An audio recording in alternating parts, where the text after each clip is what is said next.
I'm Matt at Nexus Baseball, and this is episode 41 of the Tommy John Epidemic. This series is a YouTube read of content from the book Plague of the Gods, an outsider's perspective on baseball's Tommy John epidemic, which is available now on Amazon. I decided to put this content on YouTube to make the material as accessible as possible. This series examines the science behind the most superhuman action the human body can produce, accelerating a baseball up to 100 miles per hour. It has been a tenet of pitching for decades, due to the work of Dr. Tom House, that the arm should always be opposite but equal. The reasoning was that House was a big proponent of balance. Balance is critical in the pitching motion both for accuracy and safety, but equal arms should always be a side effect of balance and not a cued goal. Going into the cocking stage, they will be unequal regardless, as the front arm must balance and stay level, and the hand does not come up to the head level at cock. From the torso and the scapula, the energy then must be transferred to the upper arm, the humerus. To facilitate this, the easiest method is to use the momentum of the hip turn and external rotators to bring the arm into cock at approximately 90 degrees behind the head before the serrata stretch. This is in a static position, but a critical checkpoint the arm must reach at front foot strike and before the serrata stretch and arm layback occurs. The reason it must occur before foot strike is that the whole motion occurs so quickly that if the arm is out of position, it will be pulled up and into that position at the expense of the shoulder and elbow joints. The arm must be in this cock position to allow for safe maximum external rotation.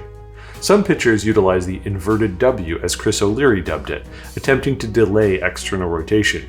This is often to make up for poor development of muscular control and serratus function by attempting to transfer energy directly from the hips and into the shoulder, usually accompanied by a powerful lat pull down. It isn't being in this position at any point during the motion that may cause damage to the elbow and shoulder. It is remaining in this arm position down at foot strike that causes timing issues, utilizes incorrect muscle chains, and unbalances the arm.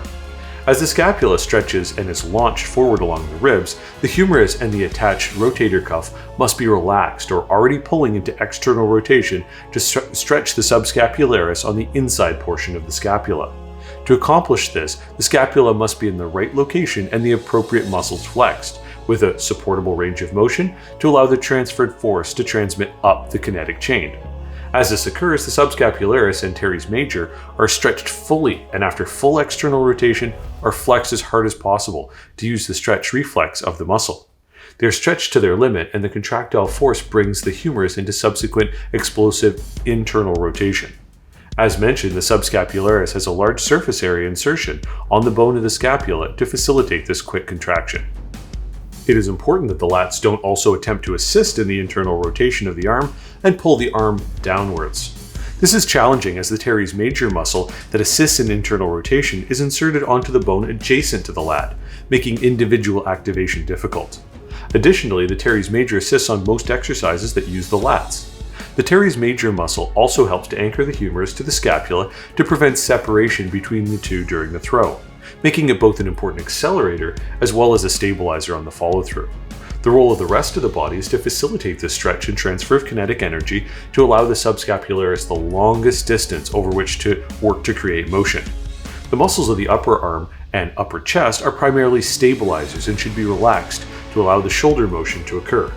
They function only as stabilizers and therefore it is uncommon to see a pitcher with a large chest, deltoids, biceps, or triceps. Not that that is much of an issue, but the tightness of the larger muscles can prevent smooth rotation of the shoulder. This is corroborated by the EMG studies that show that youth pitchers use their biceps more to yank the ball, while professionals relax these muscles to allow for freer rotation. The external rotators, the infraspinatus and teres minor that were flexed to help stretch the subscapularis, assist on the follow-through after internal rotation. Pitchers will often suffer from a loss of range of internal rotation of the shoulder if the lats and external rotators become overdeveloped from pulling the arm to assist in the motion. Therefore, both for velocity and for shoulder health, it is important for both sides of the rotator cuff to be equally muscularly developed, while the lat is relegated to its support role. As the humerus rotates and is driven forward by the scapula and the anterior or front serratus, the arm moves from the 90-degree cocked position into full layback, and then as the torso rotates forward, full extension. The torso continues to rotate until the arm reaches a centrifugal apex, where all energy can be directed into the hand. The height of the release, or arm slot, will be dependent on the angle of the torso at this point. If the pitcher has a side bend or hip tilt on the glove side, the arm will go higher than parallel to the ground, or sidearm. Most pitchers will throw from a low 3/4 position naturally, as the force of the hip rotation creates a slight tilt. Likewise, if a pitcher does not throw with the arm fully extended, elbow joint not locked out, but instead with a bent arm, the arm angle can be higher. To achieve a more over-the-top delivery, a bent arm as well as torso side bend are used in some combination to bring the arm higher. This again most likely brings in the backside lats, as well as making it harder to bounce the arm. A side bend does not necessarily mean the lats being over-involved, however, but instead presents a more complicated balance to achieve. Rather than being genetically determined as some would suppose, a pitcher's arm slot is dependent on tilt due to balance, muscle usage, and very importantly, the pitcher's range of motion. More mobile pitchers would generally have the lowest arm slots, as the hardest range of motion to achieve is full arm layback with level shoulders. To accomplish this, the upper trapezius muscles have to be released and stretched, or else the shoulder will rise. Arm slot also feeds off the approach of the pitcher as well, with the pitches they choose to throw subtly influencing their arm slot. The palm should be directly facing the target into release on the fastball, or slightly supinated, turned outwardly, for sliders for example. Most importantly, into ball release, the hand must be laid back. Ideally, this means the front of the ball at or behind the bottom or ulnar side of the forearm when viewed from the side. This serves the important purpose of loading the forearm extensors to help protect the elbow joint and the UCL into ball release. The more forward the ball is, and the more curled in the wrist, as forces cause the ball to release, the less cushion there is to absorb the impact.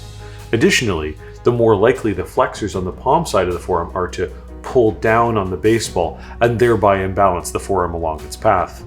As the arm must come backward into external rotation, if the flexors, which are on the opposite side of the arm, begin to pull, the result will be the arm attempting to pull itself in two directions simultaneously when it goes into extension. Additionally, the hand should be tilted slightly inwards towards the center line of the body to better activate the pronator teres to assist in this process. The final point of the kinetic chain is the hand and fingers themselves. A point of discussion in pitching has always been the amount of pressure placed on the baseball and the correct grip to use. There is more variety in the types of pitching grips employed than in any other element of pitching, and this is where most of the art of pitching comes from. For maximum performance and safety, there are several key points that should be adhered to. Pitching manuals and coaches for years have taught that the ball should be held like an egg, firmly but not so firmly that it would crack.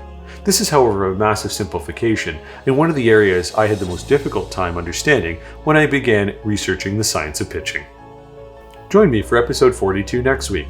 Remember, if you like the content, please like and subscribe. Your support makes this work possible.